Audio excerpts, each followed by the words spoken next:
Olá, meu nome é Cinti, sou professora de História. Essa semana a aula tem como tema a colonização portuguesa da América. Pedro Álvares Cabral chegou às terras americanas em 22 de abril de 1500.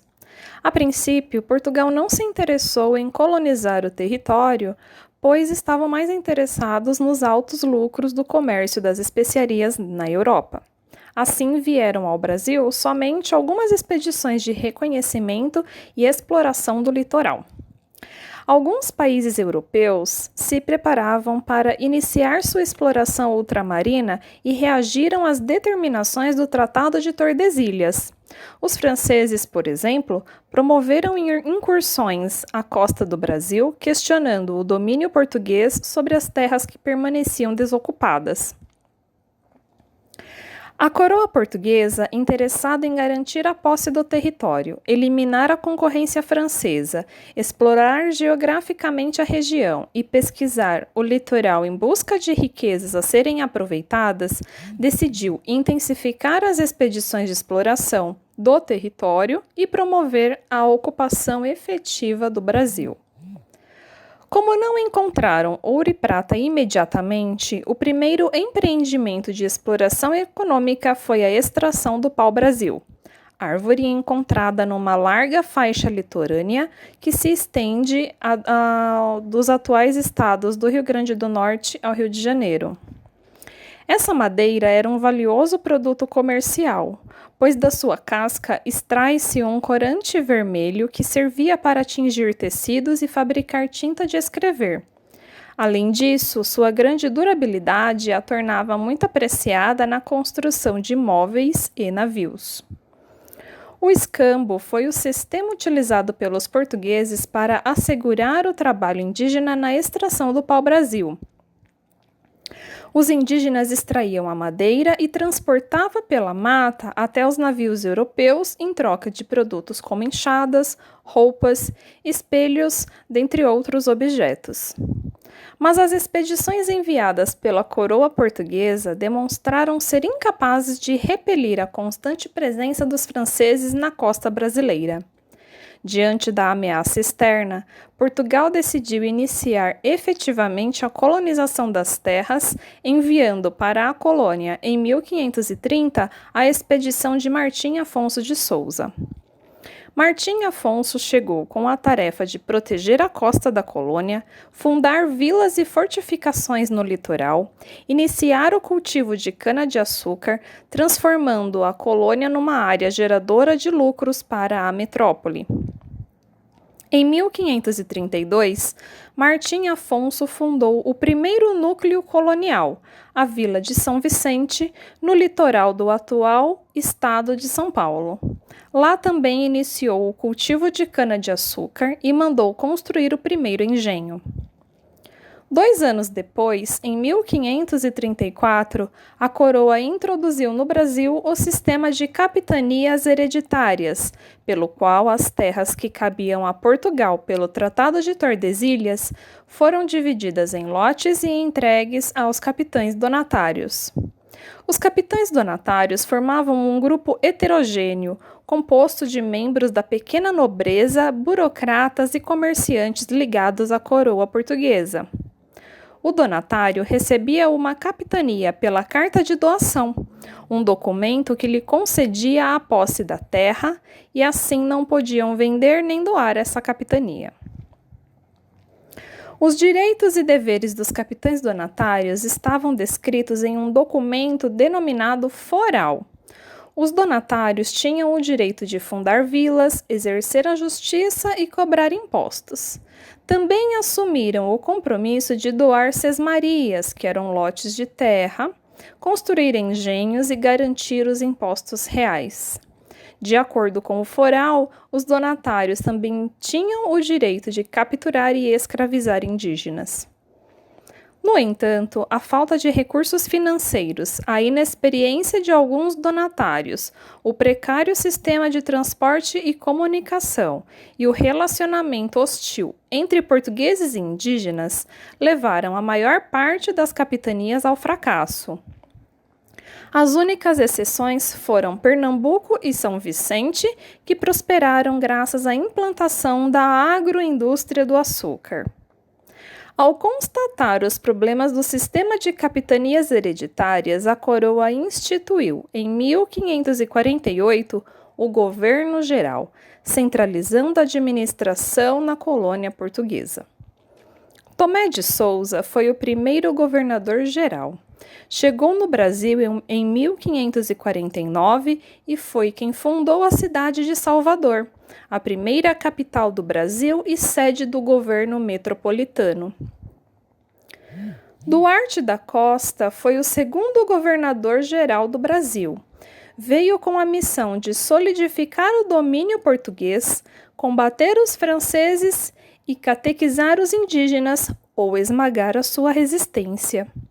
Para o trabalho de catequese, trouxe um grupo de jesuítas, dentre os quais estava José de Anchieta. O governo de Duarte da Costa foi muito tumultuado pelos conflitos entre colonos e jesuítas e pela invasão da Baía da Guanabara pelos franceses. Terceiro governador-geral, Mendes Sá, aliou-se a grupos de indígenas, apoiou os jesuítas nas tarefas de aldear e converter os indígenas e solicitou à metrópole reforços para combater a colônia francesa instalada no Rio de Janeiro. Mendes Sá foi o responsável pela expulsão dos franceses do Brasil. Com a ampliação da presença portuguesa em terras americanas, a relação entre portugueses e indígenas tornou-se mais conflituosa.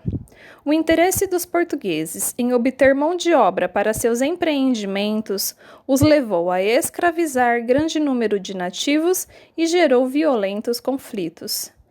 Milhares de indígenas morreram em virtude das guerras e também das doenças disseminadas pelos colonizadores, como a gripe, varíola, sarampo e tuberculose. Outros milhares fugiram do litoral, avançando para o interior do território em busca de refúgio contra a escravidão. Mas, com o tempo, a caça aos indígenas tornou-se uma empresa lucrativa. A partir da fundação da Vila de São Vicente, os núcleos de povoamento começaram a se desenvolver na América Portuguesa. Deles surgiram vilas e cidades que se transformaram em bases da administração metropolitana.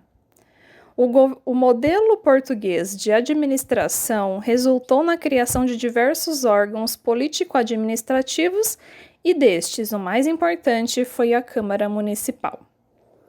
A relação entre a administração municipal e o governo geral ajudou a alimentar as relações de clientelismos, ou seja, da troca de favores entre as elites locais e autoridades portuguesas.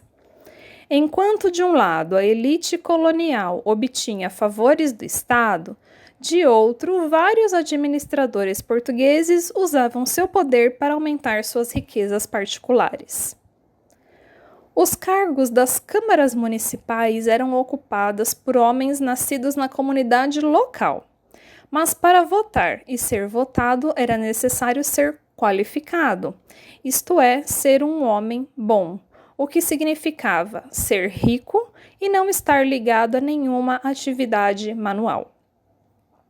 Assim, o voto ficou restrito aos proprietários de terras e de escravos, com a exclusão durante muito tempo de comerciantes, camponeses e artesãos.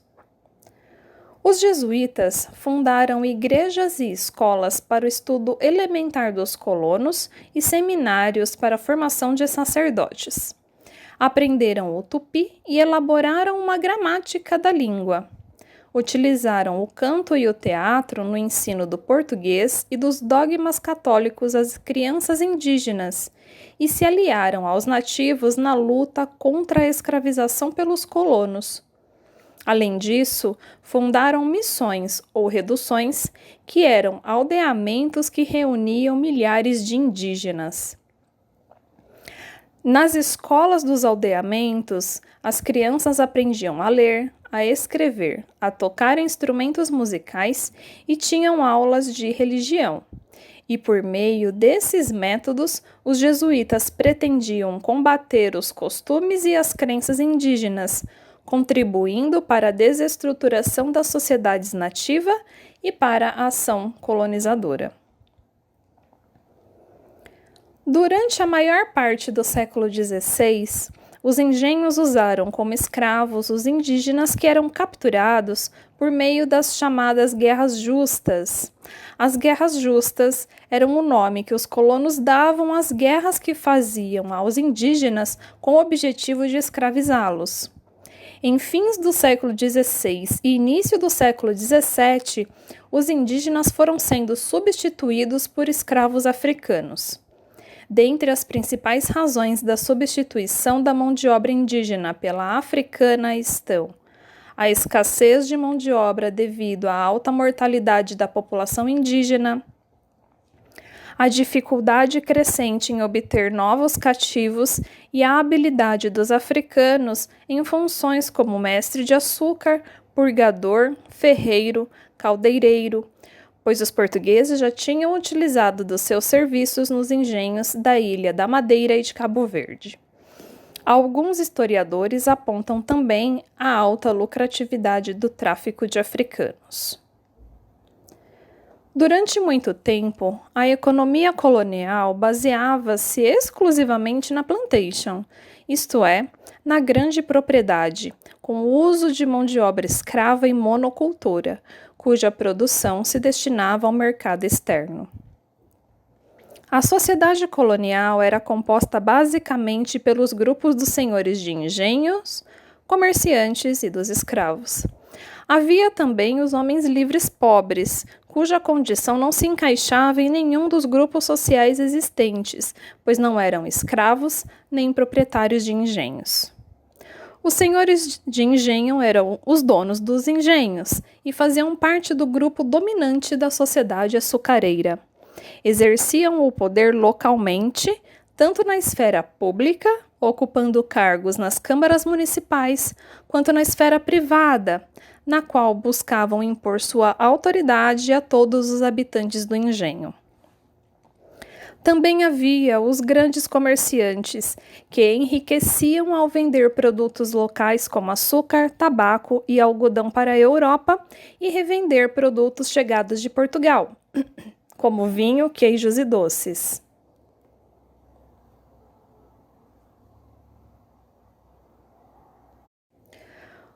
Outros comercializavam a produção colonial destinada ao mercado interno, como bois, mulas, cachaça, farinha, milho e marmelada. Mas muitas fortunas foram feitas com o comércio de africanos. Enriquecidos por meio do tráfico atlântico, comerciantes estabelecidos em cidades como Rio de Janeiro, Salvador e Recife usavam navios próprios e forneciam empréstimos aos senhores de engenho para a compra de escravos e equipamentos. Os africanos escravizados eram considerados as mãos e os pés dos senhores de engenho, e seus direitos eram praticamente inexistentes. Assim, os escravizados eram considerados ferramentas de trabalho que fala, não seres humanos. Inclusive, a Igreja Católica justificava a escravidão africana afirmando que os brancos têm alma, que os índios têm meia alma e os negros não tinham alma. Bons estudos!